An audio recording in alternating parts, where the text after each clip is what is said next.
So in the last one, we learned about how to create either a node or an item that is meant to be part of a list. So moving from there, our goals for the unit, I don't think we need to review that since we just learned it 10 minutes ago. But we're going to move to learning how to build a list class to encapsulate the linked list functionality. So this is our what we're going to start today, and then we're really going to flesh it out next week. To build a class that has a number of public-facing methods that allow us to perform these kind of actions on our items without needing to be directly involved in the minutia of pointing all the pointers in the right direction. So let's take a look at our class again. And you can see how when I wanted to link the items together, it became extremely tedious to try to manage all the different pointers and maneuver our way through the list in such a way that the list items get connected together in the right order. So this really kind of takes us out of it, you know, when we have to directly manipulate the elements themselves in order to get them to all connect. What we're going to do is take all of the logic of connecting elements in the right order and move that to a different class that represents the list, I'm doing air quotes, where we make our own custom list and we have control over where the elements are inserted and how the elements are inserted and how all the next and previous pointers get set up to one another.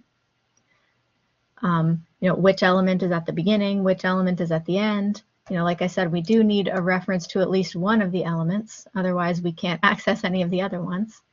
But usually what we end up doing is moving all of this stuff to our custom list class and letting the list class handle the details, and we just want to call methods like add and remove.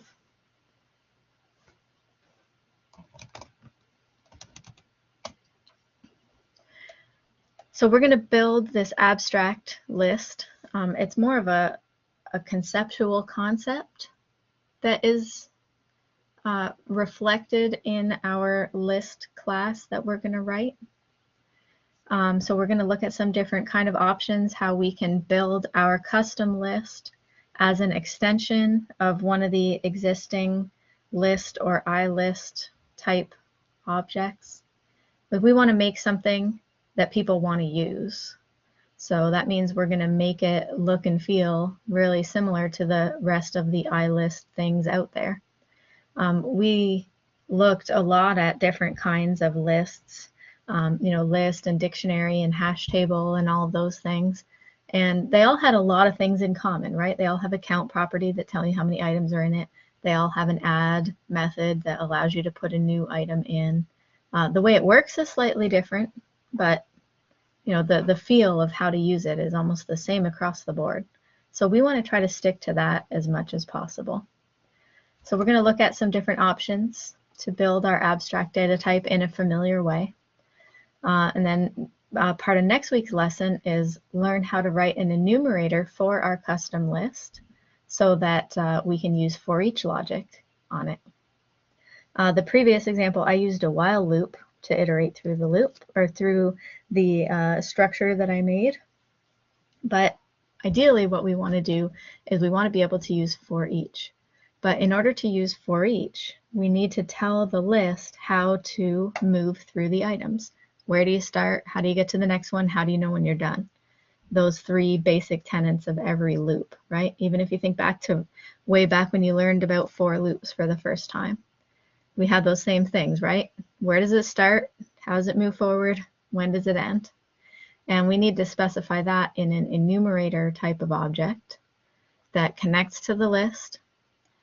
Behind the scenes, part of our list class is going to have like an internal counter. And then we'll be able to run a for each loop over our custom list object. So that's part of what we're learning next week. Today, we're just learning the very basics of how to build a list class. So we start with this item. Now this is pretty similar to the items that I wrote. The only difference is mine had a letter and a color. This one has a name instead. But the idea of having the pointer to the next object, that's still there. So the next member provides a link to the next item in the list. The last one in the list have a next that points to null. So that's a clue when you're trying to move through the lists. How do you know when you're at the end? Well, if you try to go to next and next is null, then you're at the end. So we want to create something like this. Now we've done that one and we've done this one, where our item class holds the data about our individual items and it contains one pointer to the next. But in our previous example, what we did is we conflated all of these things together. So in our main method, we had manipulating the connections between items directly, and we had pointers or references to certain elements in the list, specifically which element came first. Remember, we had a reference to A, which one was the first in our list.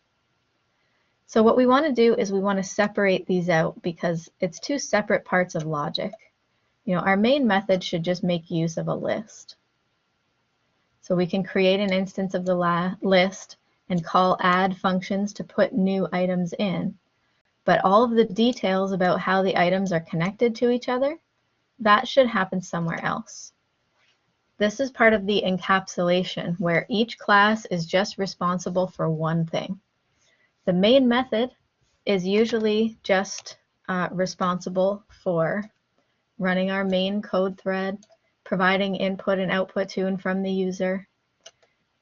It shouldn't also have the responsibility of linking all the items together. So we want to create a separate class that handles all of these details.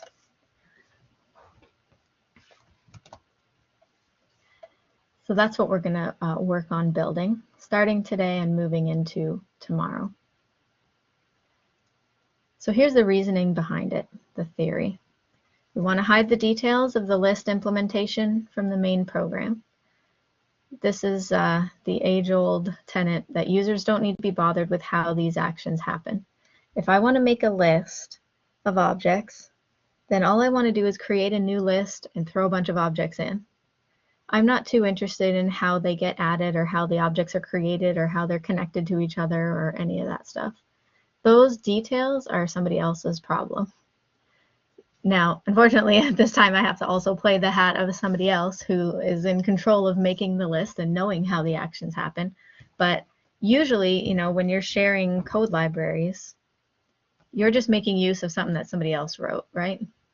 And so this is the idea that we're going to hide those implementation details, and then we write them later somewhere else. Another big bonus of having a list class is that the author of the list class has complete control over how the elements are connected. So it will prevent our main program from using the list in an unsafe or improper way. So, for example, the way that our current linked list works is we have A pointing to B, and then pointing to C, and then C pointing to D. Now, what happens if I do this? I say A.next equals null. Well, before we did that, I had something like this, where A pointed to B, and B pointed to C, and C pointed to D.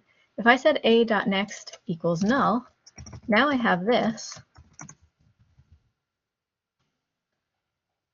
So B is lost, but now I have no way to get to C or to D either.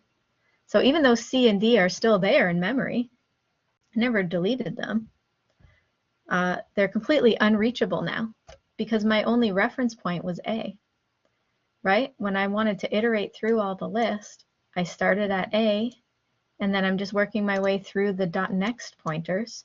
So if A.next goes to null, I have no way to get to B or consequently to C or to D. So this is, essentially breaking a chain link in the middle means that the whole rest of the chain after is completely lost. So we want to prevent people from doing that.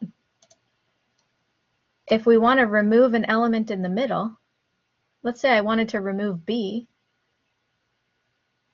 that's not the safe way to remove B. What I'd like to do instead is, if these things are all in a list class, I can call a, mylist.remove kind of a method that will remove B safely. And what we want is instead to change it like this, right? Where everything else would kind of move down after we remove B. So if we try to remove B, we can't just assign B to null. We have to remake all the connections and say that now A.next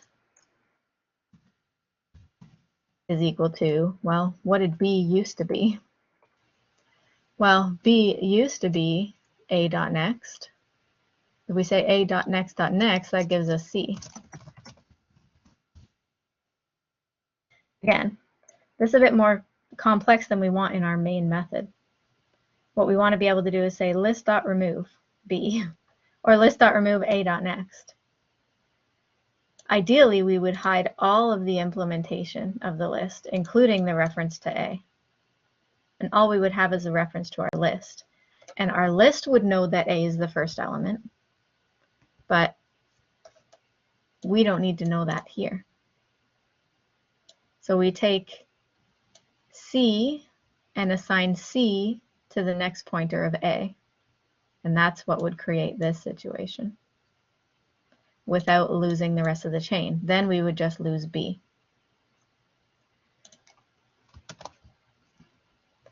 So yeah, that's what we want to try to prevent, is unlinking the middle or inserting or removing elements from the wrong places. If you remember when we first were talking about list style data structures, we also mentioned that there are certain types of data structures that are specialized that have certain rules. Specifically, I'm talking about stacks and queues. So a stack and a queue, they're just a custom version of linked list that has a specified insert point and a specified remove point. So if you have a queue and you're trying to remove an element out of the middle, you should be prevented from doing that. If you have a stack and you're trying to insert an element at the bottom, you should be, you should be prevented from doing that because that breaks the rules of the structure. So if all of the implementation details are hidden and all that's public facing is a remove method, then we can be assured that when we remove something that it's being removed properly following the rules of the list. And also we want to make our custom list act like other types of list, therefore making it easier to use. So if we're writing a linear linked list style structure, we want to name our methods add and remove and insert and remove at. We want to name our property count, instead of naming it like length or number or something different. We want to stick with conventions so that our list operates just like any other list within the rules of our structure. If we're making a stack, then we want to use the terminology that is appropriate to the stack data type. So when you're adding an element, you call it push, and when you're removing an element, you call it pop. And we're going to talk more about those specialized types of linked lists a little bit later. So in order to make our custom linked list class, we're going to contain the same properties and methods that we are used to when we use a built-in list type collection. So here's some of the common ones that we have. Add, insert, remove at, clear, which removes all the elements from a list, create a count property. We're going to create the indexer. Sometimes that's called the item operator that allows you to treat it like an array. If you've ever done something like this, where you want a list object at a particular position, these square brackets, they're called the item operator, allow you to count how many elements, and this is going to give you the 6th element because the count starts at 0.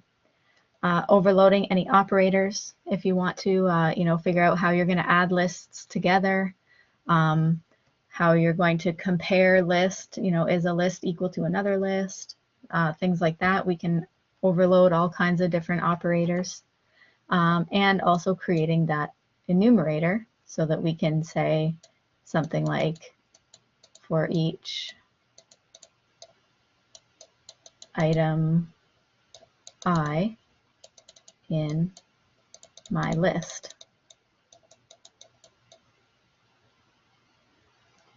We can only do for each if we figure out how to enumerate over the custom list object. And we're going to learn about that one next week. Now, there's a few different ways that we can make a list that conforms to some of these standards.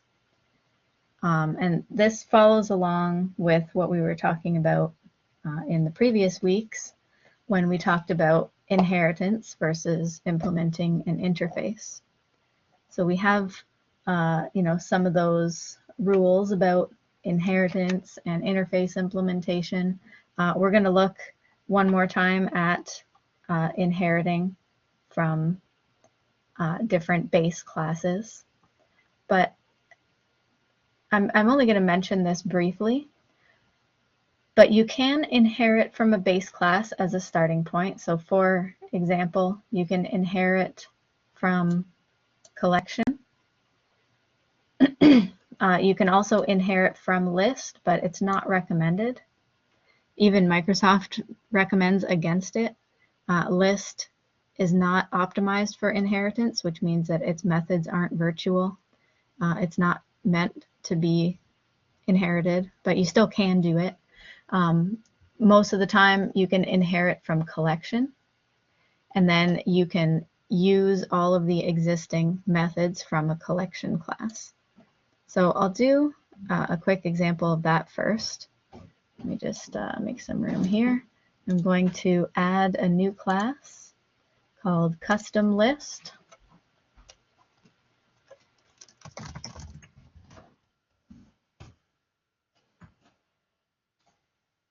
So one of the options that we can do is inherit our custom list from a collection.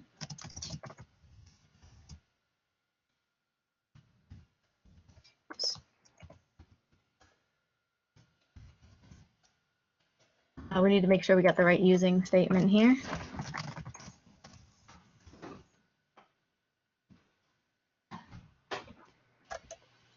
Why is this thing not refreshing? Sorry, seem to be having a little bit of a issue inheriting from collection directly. Why is it not letting me do that?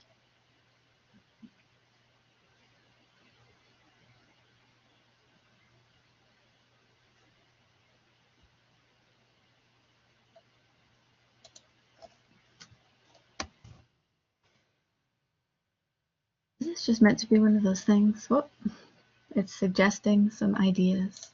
Here we go. Wrong using statement. Thanks, Visual Studio. Wrong comment form. I'm teaching too many different classes at once. I'm stuck in SQL today. Here we go. So we can inherit from collection. And from there, we can implement all of the different collection methods. So it provides the base class for a generic collection. If we want to implement all of the different parts of collections without implementing anything, the only thing I'm going to do is we could even skip over this part, but just to show it to you, writing the constructor that calls base, to implement the new collection without doing anything. If I create my list of that type,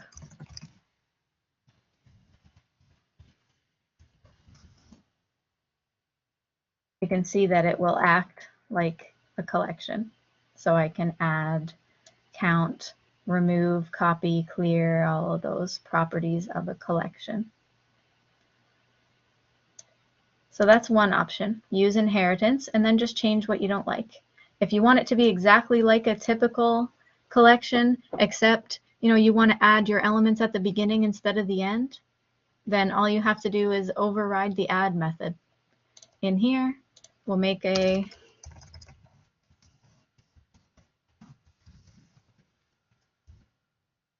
this thing decided that I wanted to not override add and wanted to override equals instead.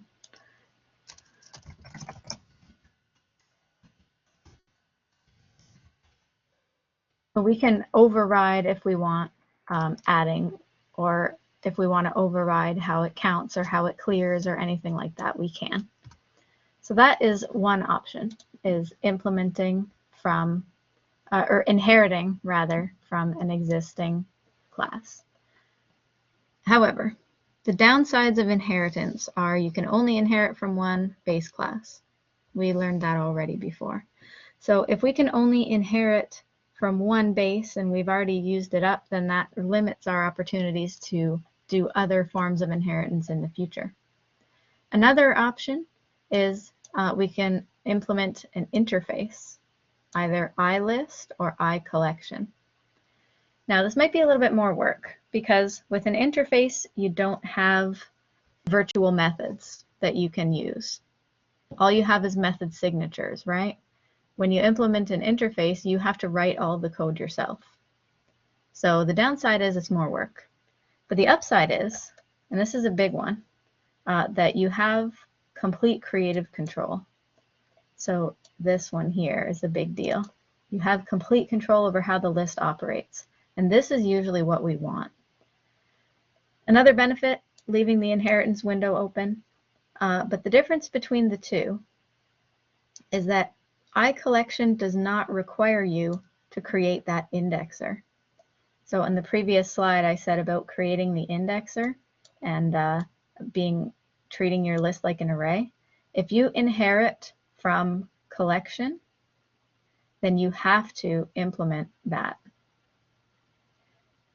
But if you implement the iCollection interface, then you don't have to implement the item operator. You can, but it's optional.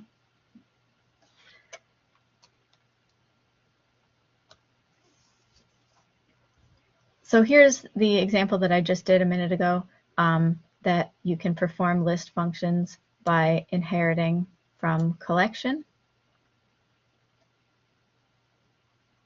Collection comes with its own add, remove, etc. That's a good idea if you only want to make minor changes to existing collection methods. But if you want to rewrite all of the functions to work differently, for example, if you want to use your self-referential class and you want to control how the items are related to each other, and you want to control what order they come in, and you want to control how they're deleted and which ones can be deleted and not, then you're essentially defeating the purpose of the inheritance if you're going to remake everything anyway. So there are other good reasons to inherit from collection, but if you find you're making a lot of changes, you're better off implementing iCollection interface instead. So I'm going to do that example next. I'm going to modify my thing here where I'm going to inherit or implement. I keep saying the wrong word. That is not helpful to anyone. I want to implement the iCollection. So instead of collection here, we can get rid of this using statement that we don't need, and we're going to say iCollection instead. Now this thing is pretty unhappy because if I'm going to implement iCollection, you can see that there's a lot of things that need to be implemented in order to make a complete collection class. So we can use our little light bulb here, either one. I'm going to choose implement interface, and we can see all the methods and properties that it makes. If I scroll up here, it has made a lot of things, and they're all throwing exceptions at this point. So our list right now is not going to work in any way, shape, or form, but it gives us an idea of what work we need to do. So here are the required properties and menu and methods for iCollection. We've got count, that's an int. This is supposed to tell us how many elements are in the collection. We've got is read only. So are we allowed to change things in the collection, or is it going to be, static? Here, add, adding a new item to the collection. Clear, that means removing all the items from the collection. We have contains, the Boolean. If we pass in a reference to an item, we're going to return true if that item is part of this collection, and we're going to return false otherwise. And remember, it's up to us to determine what the criteria are for equality between two items. Are we looking just for items that have the same value? Are we looking just for items that are the same two properties as the other item? Or are we looking for literally the exact same item with the same memory address? So we have control over how we determine whether an item is contained within a list. We have a copy to method that copies our list to an array of type item. And then we have, there are two methods for getting an enumerator. And we're going to look at enumerators next week, but that's the way that we can traverse our list using a for each. We have the remove method. We pass in an item. That item gets taken out of the list. So all of these things will need to be implemented in order for us to make our custom list. We are also going to be adding other things that our list needs, because if we go back to our main, remember when I was, oops, I just need to comment this out. Remember when I was creating a list kind of manually here, I had a reference to an item that was the first item in the list. So that is going to be added as part of our list class.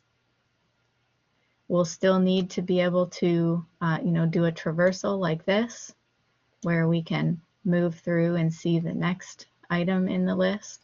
So we're going to look at something like that. All of this stuff is going to be moved over to the list class and encapsulated in those methods. All right, let's get back to our slides for a minute here. So in this example, the way that I've implemented add is to add the new item at the beginning of the list. So whenever we add a new item to the list, we have two options. Either the list is empty and the item that we're adding is the very first item, or the list already has a bunch of elements and the item that we're adding is going to be added before all of them. Now I just kind of chose that arbitrarily. You can choose to add items at the end, at the beginning, or somewhere in the middle. And you'll see when Lab 2 gets released that that's going to be one of your goals in Lab 2, is to control where the new item gets added based on the new item's values compared against the other items in the list. So you're in Lab 2 going to need to be able to pick the right place to add an item. But in this simpler example, if I have an existing list, let's say, I don't know, 5, 6, 7, and I've got a new element, the new element is going to end up over here. So we're going to put the new one at the beginning. Now the way that this works is when we're making a linear list, we always keep a reference to the first item, because if we can start at the first one, we'll always be able to get to all the rest of them by continually moving to .next. So if we have a reference to the first item, and then we're adding a new item, we have to update two pointers. The new one, .next, needs to point to the old first one. So that's our first line of code here. The new one, .next, goes to the first. And then the second one is saying, but this one's not first anymore. Now the new one is first. You have to make sure that you do them in the right order. because if I draw the same scenario again,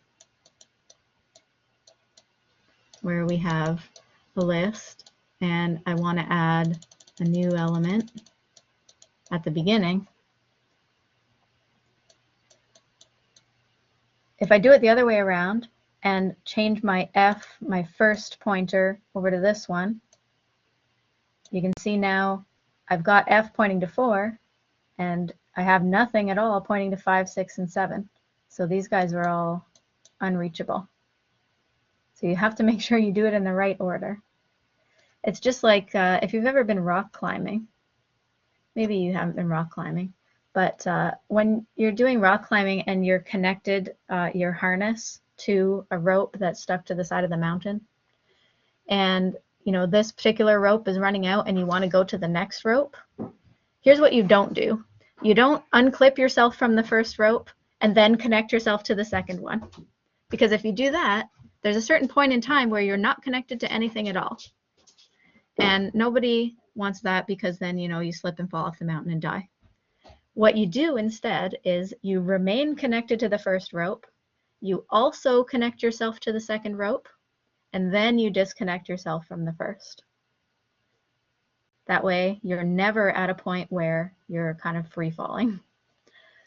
So we have to do that first. We have to make sure that we add a second connection before eliminating the first connection. If you do it the other way around, then there's a point where you're losing the rest of your list. So let's put this part into our sample code. In my custom list, I'm going to add a reference to the first element in the list, private item first.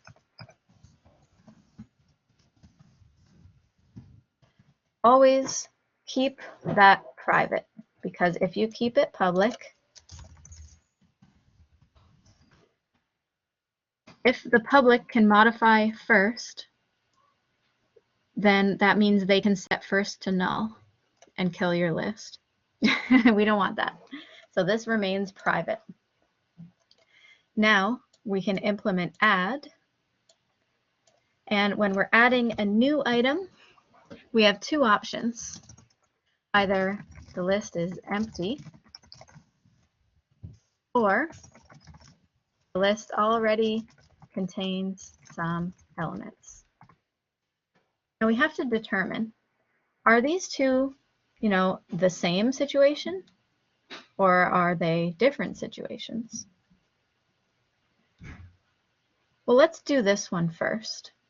If the list already contains some kind of elements, and we want to put our new item at the beginning, we're going to connect our new item to the first item, and then we're going to redirect first over to the new one. So we're going to say new item.next equals first. Sorry, this thing is called item. I'm going to call it new item instead.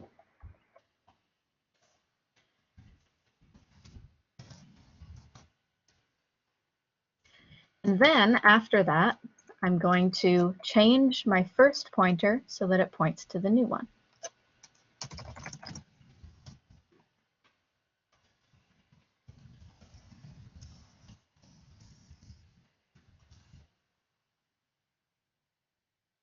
Now, what would happen if the list was empty? If the list is empty, it means that first is null. So if the list is empty and we try to do this, what's going to happen? The new item's next pointer points to null. Well, that makes sense. And then the first pointer points to our new item. So we actually don't need a special case. Both of these will work with the same code. I wanted to go through that exercise though, because sometimes those are different cases. Depending on how your add method is written, sometimes you might have to add differently if the list is empty versus adding when the list has elements. For example, if you're adding things in at the end, and the list is empty, then you're still updating first. But if you're adding things in at the end of the list and the list already contains a whole bunch of elements, then you're not updating the first. So it's important to consider all the different use cases and make sure that your code works accurately for all of them.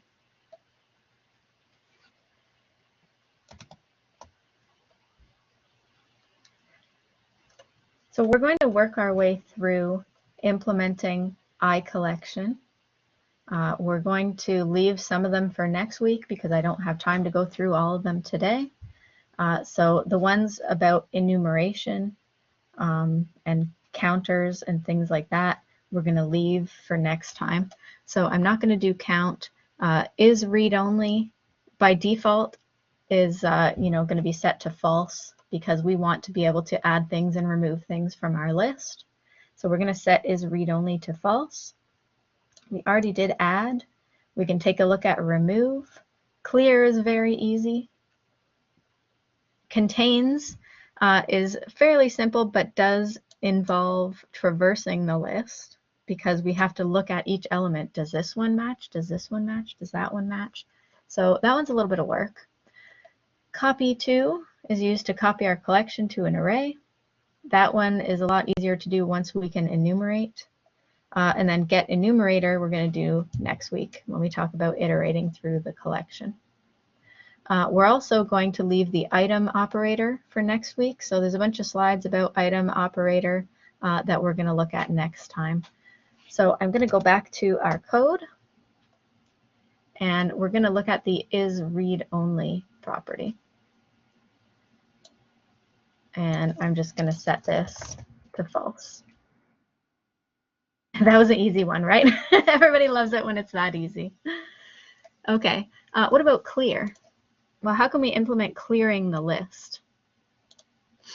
Well, the easiest way to clear a list is like this.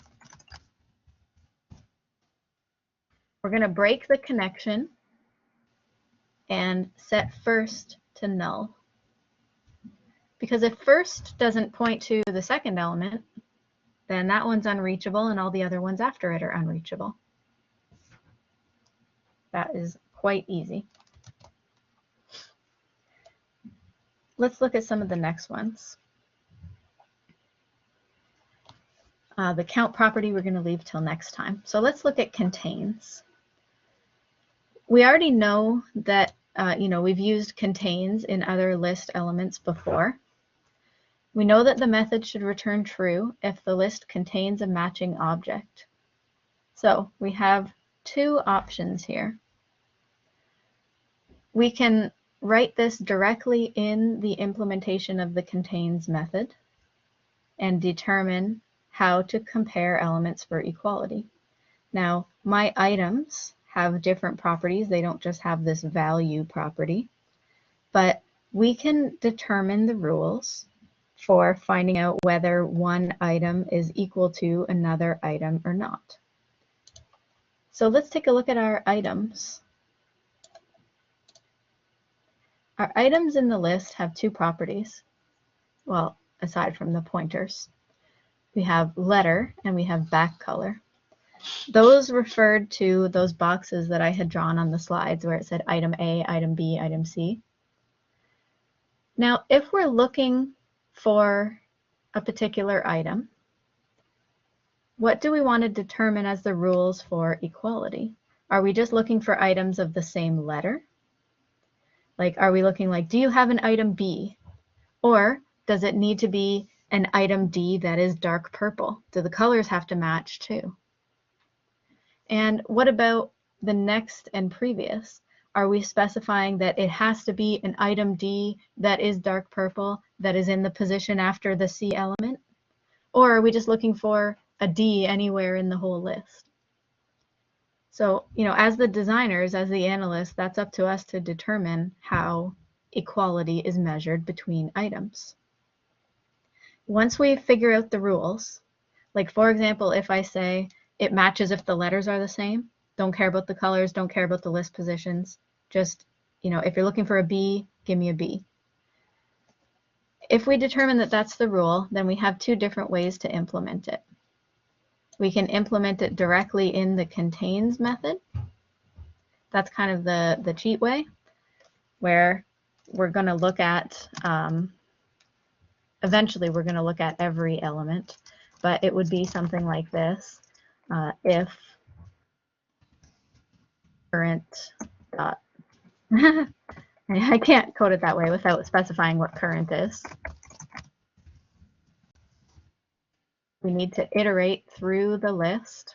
We already know how to iterate with a while loop, but I'll put the loop in after, saying if current dot letter equals item here,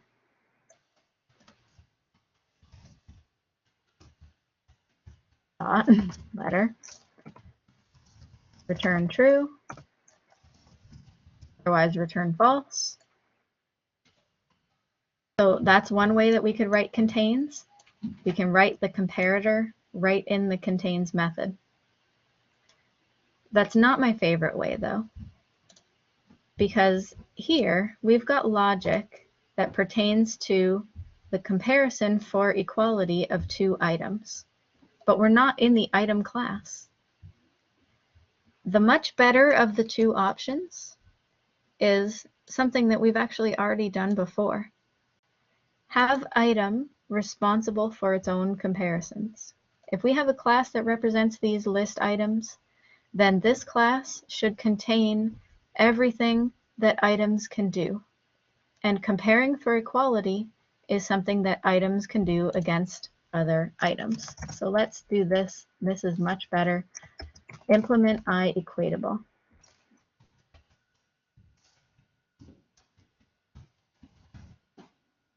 Hopefully you guys remember doing this from before. When we implement I-equatable, we have to write an equals method. And here is where we determine whether an item equals another item. So that logic belongs here in the item class. Hopefully you agree. So I'm going to say if this dot letter equals other dot letter, return true, otherwise return false. And actually, to simplify that even more, I'm just going to return the result of the comparison and leave out the old if else.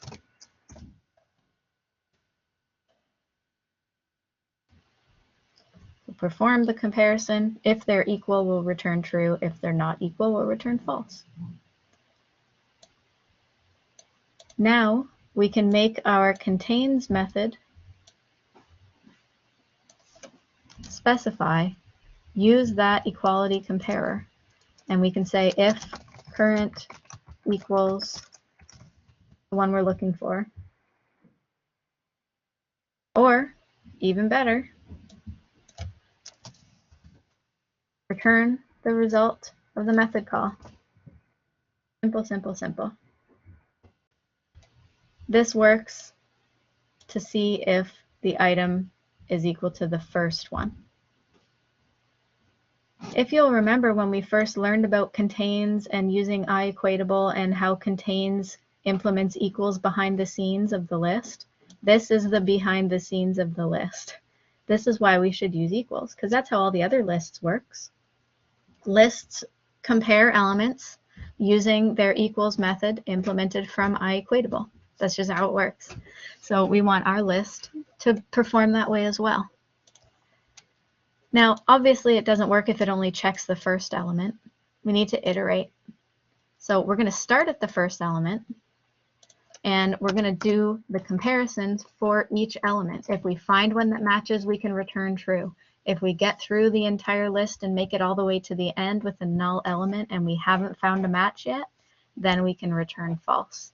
So I'm just going to comment this guy out so that we can start with our loop.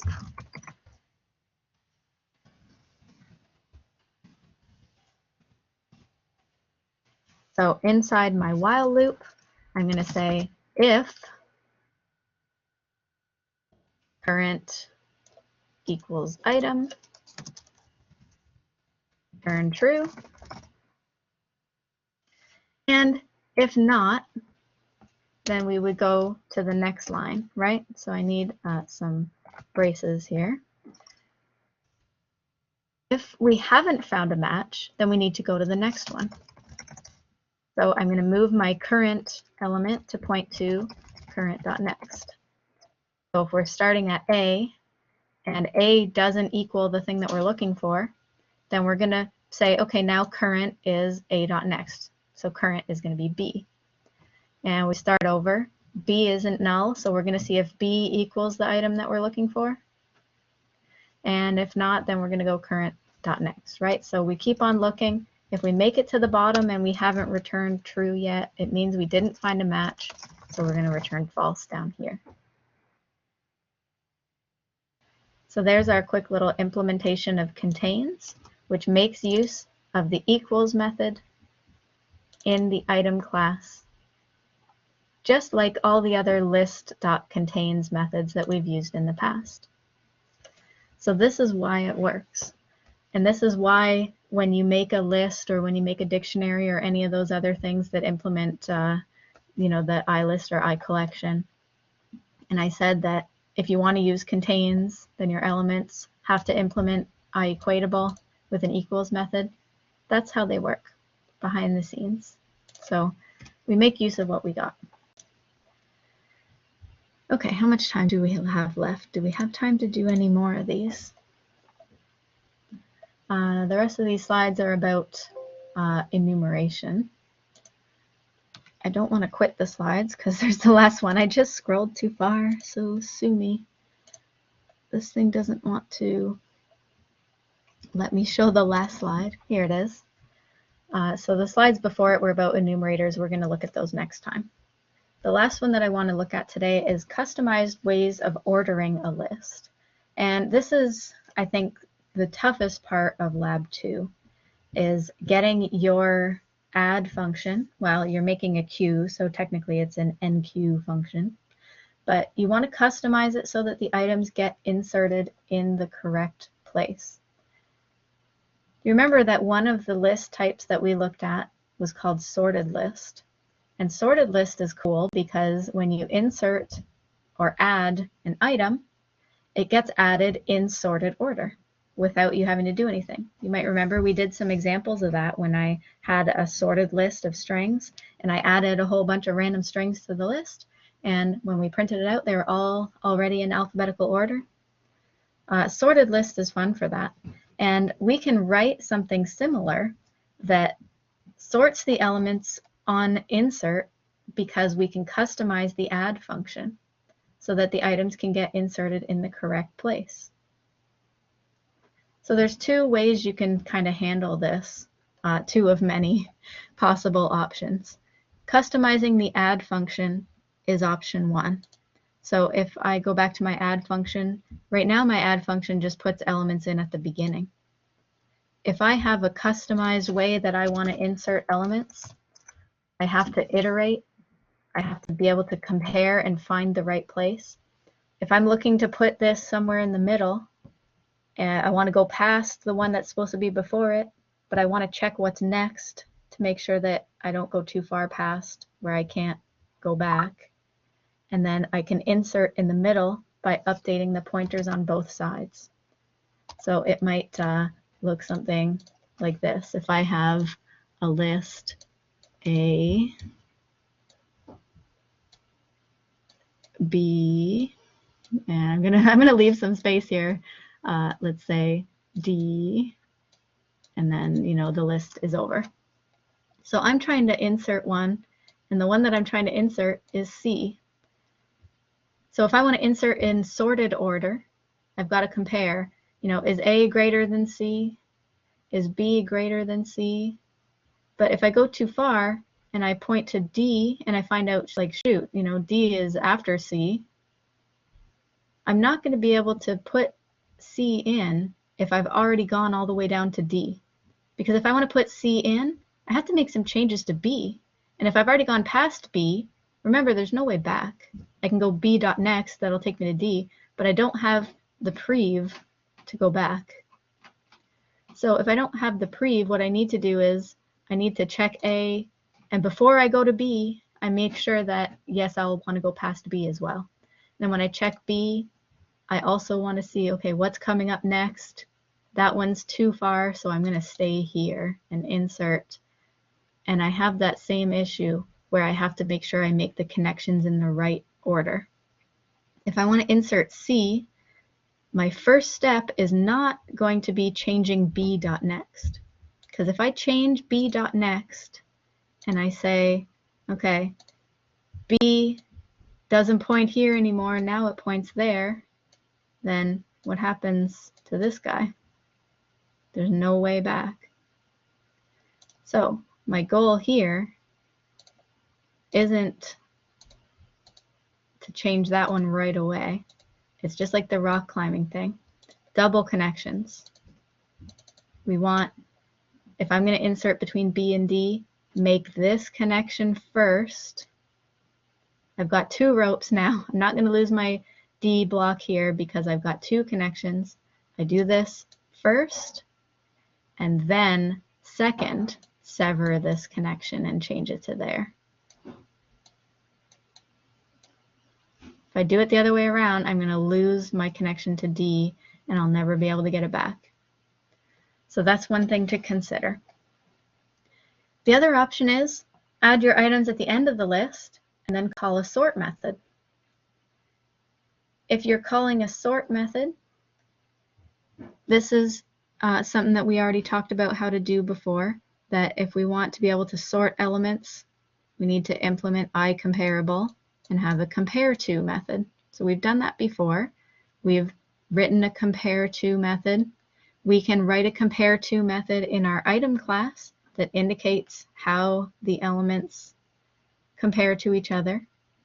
And then we can call on a sort method that sort uses compare to behind the scenes. Well, we're coding the list, so we have to write the behind the scenes part this time. But calling sort allows you to rely on that compare to method in our item class. So that's something to take into consideration when you're doing lab 2, is that you have to figure out how you're going to find the right place to insert it, and then where are you going to make it happen? Are you going to do a customized add, or are you going to leave add alone, but then call sort after to reorder all the elements? Personally, I think option 1 is a little bit easier, but that's completely your call as to how you would want to write that. Okay, so we're pretty much out of time. Next week, we're going to continue working on this custom list class, and we'll implement the rest of these methods. So we're going to learn about how to remove items, how to copy it to an array, and how to make the enumerator so that we can use for each. We're also going to implement that item operator so that we can use numeric indexes. And then we're going to implement this count property to find out how many items are in our list. So we've got a lot more coming up next time before this custom list is complete. And that will take us to the spring break. Now, after the spring break, the final part of this unit is abstract methods and classes and operator overloading. And then after that, we'll have test 2, which will be during the week of November 8th. So the test will be on November 12th, the Friday. Okay, does anybody have any questions or comments about creating custom list classes?